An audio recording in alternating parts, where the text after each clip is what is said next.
Hi everyone, let's see how you can easily reset Windows Media Player in Windows 11 to fix all media player errors. To get started, simply search for optional features and open it.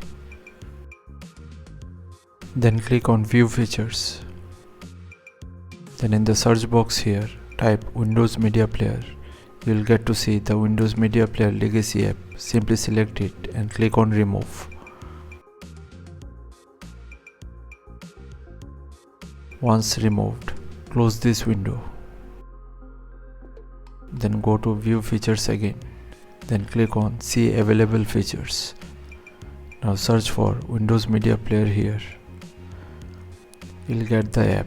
Simply select it and click on Add. Now simply wait for the installation to complete. Once successfully added, close this window. Close the settings page. Now open the Windows Media Player app. Try to play files, and this time you won't get any errors further. So thanks for watching. Please feel free to subscribe and support the channel if you found the content helpful. Thank you.